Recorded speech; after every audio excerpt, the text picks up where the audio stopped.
Hello everyone. You can probably tell by the title where this one's going. So let's jump right into the pile by saying that I'm one of those that strongly believes Solaire to be Gwyn's firstborn son, the God of War. It's not where this entry should start, but it bothers me that people bother to disagree with this concept. There's a bunch of different places to begin with this theory, but once again I prefer the beginning. In the opening movie, and then referenced throughout the game, Gwyn is known as the god of sunlight and hurls bolts of sunlit lightning at the dragons. There's only one NPC in the entire game that also uses this, Solaire. There's so many things that point to him being the former god of war. I only wish we knew it was specifically he did to become exiled.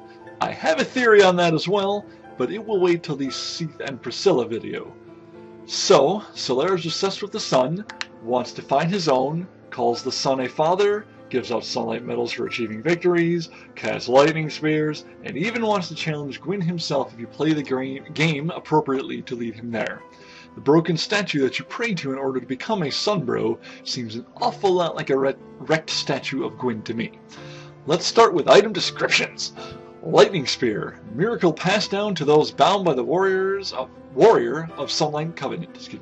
Lightning spears inflict rare damage, are very effective against magic, fire, and most of all, dragons. Makes sense enough. This is primarily why Gwyn is the head honcho of Lordran, because his Lord's soul allowed him the ability to easily kill dragons. Would make sense his children could inherit this. In fact, the Great Lightning Spear, the weapon of the God of War, who inherited the sunlight of Lord Gwyn, inherited. I'll come back to that second part of that miracle's description, don't worry. The last of the spears now, the Sunlight Spear, a miracle born from the fading soul of Gwyn.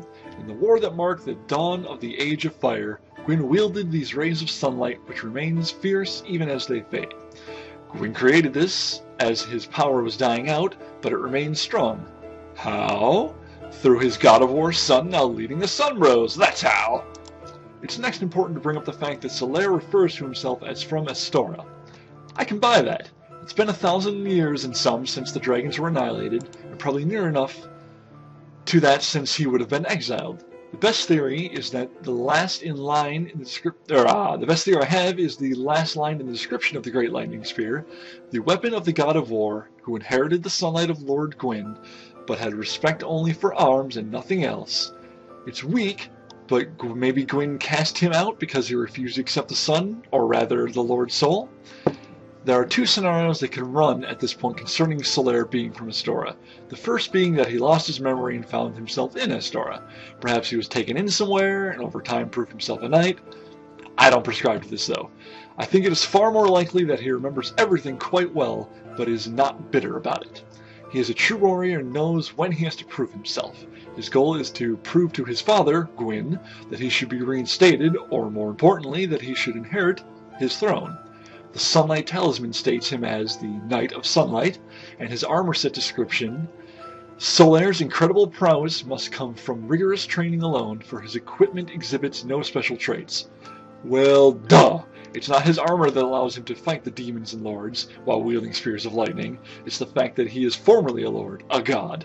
What I consider most telling is what Solaire says when behind the centipede demon. But I cannot give up. I became undead to pursue this. Now I don't interpret that to mean that he chose to become undead in some strange quest. I believe it means that he sees what has happened to him as a test, chosen for him by fate, or perhaps his father. In the end, the goal is to become strong enough to inherit his own son by taking the throne. The game also does go out of its way to make sure the player knows that we cannot know Gwyn's firstborn's name, and that he is exiled. The Sunlight Medal, the Sunlight Blade, and the Ring of Sun's Firstborn all state this.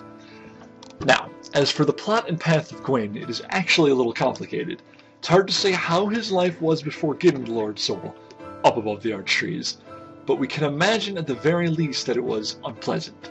He led the destruction of the dragons and the constructing of Lordran, but his place in power was not meant to be, or at least so it seemed.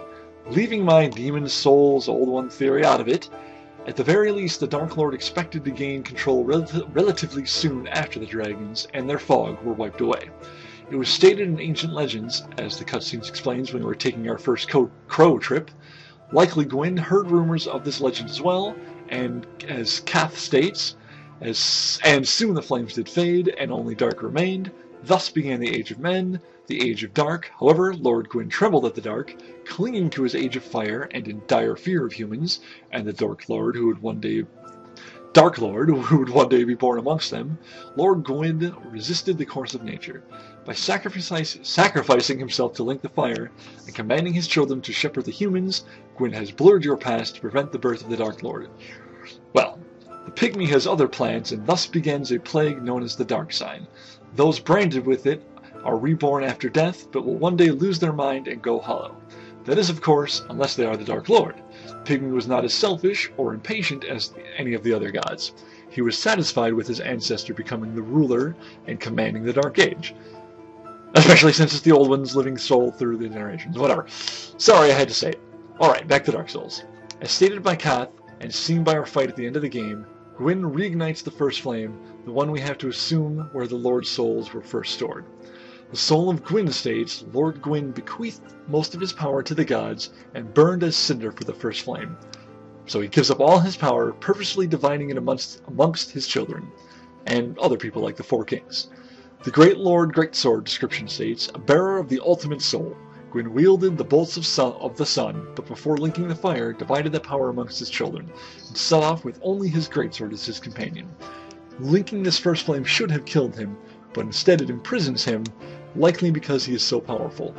Or he remains alive by the Dark Lord's plan, and exists as the link to be cut so the flames can officially die out once more. Alright. Now, I actually do have another part of this video about humanity specifically.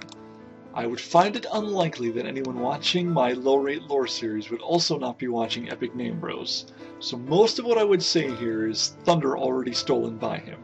However, I don't want to leave it out expecting any of my viewers to seek out someone else's vids. Therefore, quickly, I believe that humanity entirely is its own covenant, or at least a specified race created by the Pygmy, the forthcoming Dark Lord. See, going undead is the process of needing to gather humanity to sustain one's life. The description of humanity reads, rare tiny black sprite found in corpses. This black sprite is called humanity, but little is known about its true nature. If the soul is the source of all life, then what distinguishes the humanity we hold within ourselves? Then also, the twin humanity ends with, then what distinction is left for humanity? Nothing, and that's the point. Humanity are technically creatures, souls themselves creating the Dark Lord. There is an abundance of it to be gathered as per the Pygmy's plan. It is his soul divided up to one day be collected by the Dark Lord. It's even comically included in the Rite of Kindling, which I will talk about more later in a different video, but the last line states, how peculiar that humans had found little use for humanity until they turned undead. They didn't have use for it until. They likely had no idea what it was. It's all very ingenious and the kind of thing that would slip under the guard of Gwyn and his knights. Like I said, this will all sound quite familiar if you subscribe to Epic Name Bro, and you should, by the way, but I couldn't leave it out of my own discussion. And that'll be it. Thank you for watching.